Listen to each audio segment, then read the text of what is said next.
ഒരാഴ്ച പിന്നിടുന്നു. ഇന്ന് പുഴയിൽ തെരച്ചിൽ ഇല്ല. തൃശൂരിൽ നിന്ന് ഡ്രഡ്ജർ എത്തിക്കുന്നതിന്റെ സാധ്യത പരിശോധിക്കും. കാർഷിക സർവകലാശാലയിൽ നിന്നുള്ള 2 അംഗ സംഘം ശിരൂരിലേക്ക്. തിരച്ചിൽ നിർത്തരുതെന്ന് കുടുംബവും സംസ്ഥാന സർക്കാരും. കോൺഗ്രസിലെ തർക്കത്തിൽ കടും പിടുത്തവുമായി പ്രതിപക്ഷ നേതാവ് വി.ഡി. സതീശൻ. അപമാനിതനായി തുടരാൻ താൽപര്യമില്ലെന്ന് ഹൈക്കമാൻഡിനെ അറിയിച്ചു. സതീശൻ പാർട്ടിയെ ഹൈജാക്ക് ചെയ്യാൻ ശ്രമിക്കുന്നുവെന്നാരോപിച്ച് കെ. സുധാകരൻ. ഡൽഹിയിൽ IAS പരിശീലന കേന്ദ്രത്തിൽ വെള്ളം കയറി വിദ്യാർത്ഥികൾ മരിച്ചതിൽ നടപടി. അനധികൃതമായി പ്രവർത്തിച്ച 13 പരിശീലന കേന്ദ്രങ്ങൾ പൂട്ടി സർക്കാർ. മരിച്ച മലയാളി നെവിന്റെ മൃതദേഹം ഇന്ന് ബന്ധുക്കൾക്ക് വിട്ടു നൽകും. പ്രതിഷേധം തുടർന്ന് വിദ്യാർത്ഥികൾ.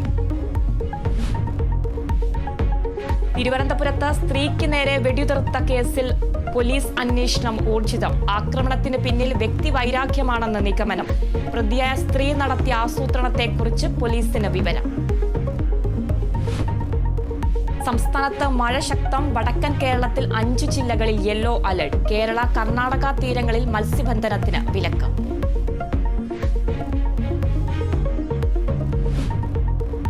ഒളിമ്പിക്സ് ഷൂട്ടിംഗിൽ വീണ്ടും മെഡൽ പ്രതീക്ഷയുമായി ഇന്ത്യ. വനിതകളിൽ രമിത ജിൻഡാലു, പുരുഷ വിഭാഗത്തിൽ അർജുൻ ബാബുദയ്ക്കും ഫൈനൽ പോരാട്ടം. ഹോക്കിയിൽ ഇന്ത്യ ഇന്ന് അർജന്റീനയെ നേരിടും.